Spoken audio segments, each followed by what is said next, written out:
ভোর রাতের নিস্তব্ধতা, স্টেশনে দাঁড়িয়ে যাত্রীবাহী ট্রেন, হঠাৎই ইঞ্জিন থেকে ধোঁয়া, আর তারপর মুহূর্তেই দাউ দাউ করে আগুন। চোখের সামনে একের পর এক বগিতে ছড়িয়ে পড়ে আগুন, প্ল্যাটফর্ম জুড়ে ছড়িয়ে পড়ে আতঙ্ক।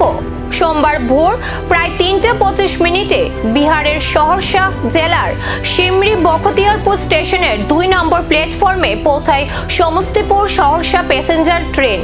ট্রেনে তখনও বহু যাত্রী ছিলেন। আচমকাই ইঞ্জিনে আগুন লাগতেই প্রাণ বাঁচাতে হুড়োহুড়ি করে ট্রেন থেকে নেমে পড়েন যাত্রীরা। বড় ধরনের প্রাণহানি এড়ানো গেলেও আগুনে পুড়ে যায় ট্রেনের 3টি বগি। খবর পেয়ে দ্রুত ঘটনাস্থলে পৌঁছায় পুলিশ, দমকল ও রেল কর্তৃপক্ষ।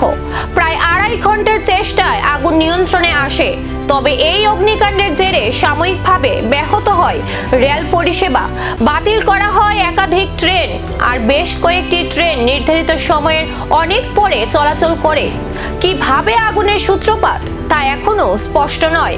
প্রাথমিকভাবে শর্ট সার্কিটের সম্ভাবনার কথা বলা হলেও ইঞ্জিনে কোনো প্রযুক্তিগত ত্রুটি ছিল কিনা তাও খতিয়ে দেখছেন তদন্তকারীরা। ইঞ্জিনে আগুনের আসল কারণ কি, শর্ট সার্কিট নাকি বড় কোনো প্রযুক্তিগত গাফিলতি? তদন্তের রিপোর্টে মিলবে সেই উত্তর।